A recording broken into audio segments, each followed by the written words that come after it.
Now moving on to our last section, that is the distal forearm fractures, especially in the case of children. In this section, we'll briefly going through their mechanism of injury, especially what is the mechanism of injury in case of solitary injury, green stick and torus fractures, what are the clinical features on x-rays, and how they are treated most of the time. Now distal forearm fractures is important because not always it's always the distal radius. Sometimes there is actually the mid forearm or distal 1/3 of the forearm is involved, in which both the radius and ulna may be fractured.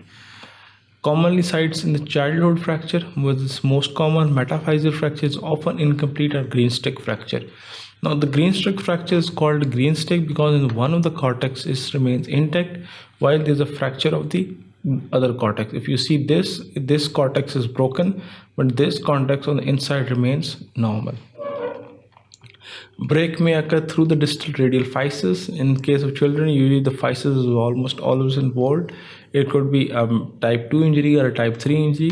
So we have to see whether the exiting fragment is into the metaphysis or going into the epiphysis, depending on which type of injury it is.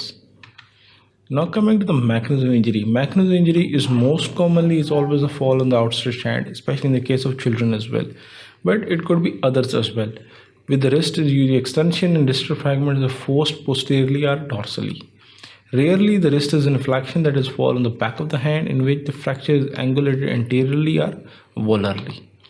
Lesser force buccal metaphyseal cortex fractures are also present sometimes when they're especially when they're actually falling on the one side or one part of the arm, especially in the case of there may resulting in a compression fracture, or this could be resulting in a torus type fracture.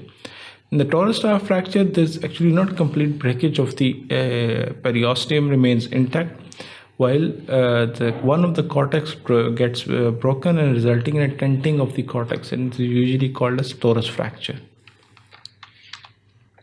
Clinical features: the children usually present with a history of a fall, maybe passed off as the child holds pills.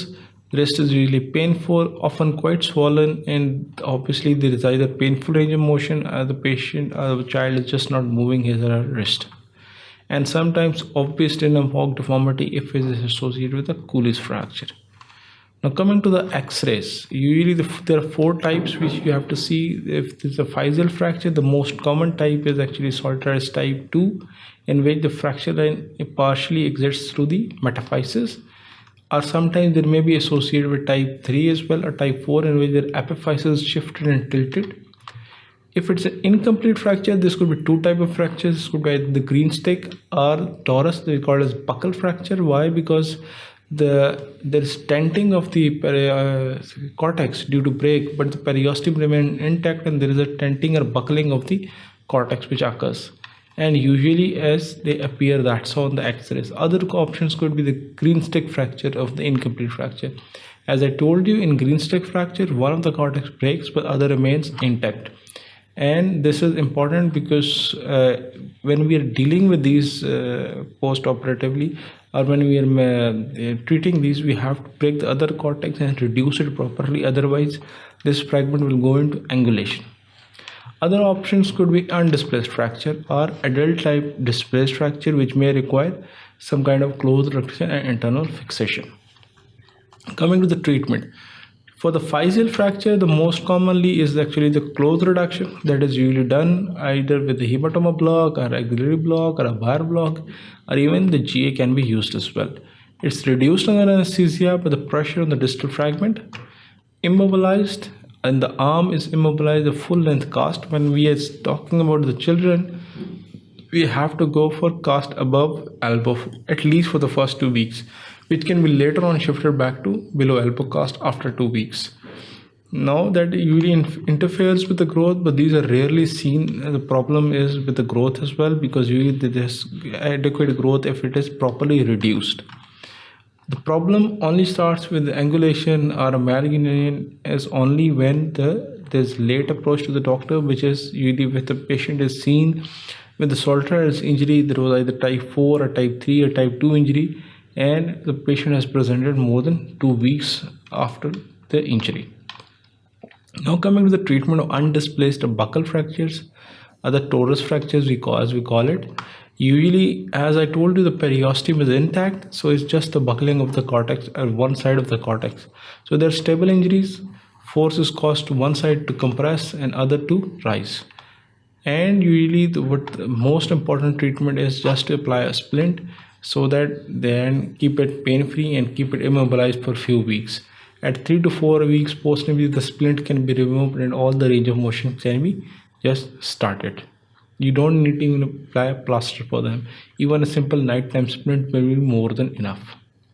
Now coming to the green stick fracture. These are the type of fractures in which if you see the one cortex is broken and the fracture line does extend but other cortex remains intact. This usually results in deformity of the bone but the fracture is contained. These are called as incomplete fracture. On one side, as I told you, the bent and other fracturing resulting in a green stick type of fracture. Usually easy to reduce, but that is important when we are reducing it under the GA. We have to break the other cortex and then properly align it. Otherwise, this will still go, this will unite, but this will result in angulation of the bone. Made redisplaced in the cause sometimes once we have actually broken other cortex and dislocated it, sometimes even in the 10% of the cases it redislocates, and sometimes the degree of residual angulation is always present, but we can accept in forearm of the children up to 30 to 45 degrees of angulation at times as well. Now coming to the further treatment, green stick deformity is reduced by thumb pressure. Arm is immobilized with a 3-point fixation, that is one joint below, one at the fracture side and another one joint above. A full length cast with the wrist and forearm in the neutral is cast is usually initially kept above elbow. Once at 2 weeks it's converted back to below elbow cast, and at 1 week we get the post-op x-ray as well, just to see whether the displacement has occurred or not.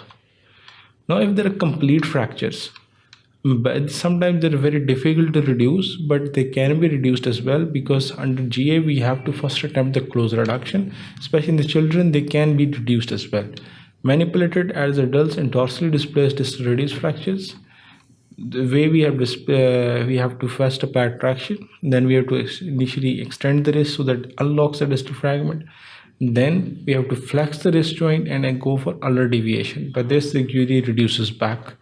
We have to check it on the x-rays whether the reduction is adequate or not, and then full length above elbow cast can be given. And after 2 weeks we are going to repeat check x-rays so that we are just to be sure that these fracture fragments have not displaced over time. And if they remain stabilized, good, well and good. Otherwise we can go for intermedullary K-wires, especially in the case of children as well, so that these fracture fragments remain stable over time. There could be associated complications as well, which include early, such as forearm swelling, and we have to be on the lookout, especially in the case of children, for threatened compartment syndrome. The late fractures fragment includes malunion and radioulnar discrepancies, which could be due to the either the angulated fractures, or it could be due to the ulnar abutment syndromes. In this section, we have briefly discussed the different forearm fractures in the case of children. As we have discussed, the green stick fracture, which are called as incomplete fracture, and usually when they are reduced, we have to break the other cortex, reduce it properly, and apply cast above elbow in the case of the children. Then we have briefly discussed the torus fracture, which is also called as the buckle fracture. Usually the periosteum is intact and the cortex usually buckles up. They can be easily treated with nighttime splints and pain-free medicines, and we don't need to plaster them even. And these nighttime splints can be removed at around 4 weeks. Then we have briefly discussed the both forearm fractures, that in which both the radius and ulna are fractured. We have to reduce them closely and see the on-post under the fluoroscope whether the reduction is adequate or not. And even when we applied the plaster, we have to get a repeat check x-ray at around 10 to 14 days, so that just to see whether the fracture fragments are still in place or they have got displaced. Displaced fracture fragment can also be treated with close reduction and tunnel fixation with the use of K-wires. Thank you very much. Keep watching sqadia.com.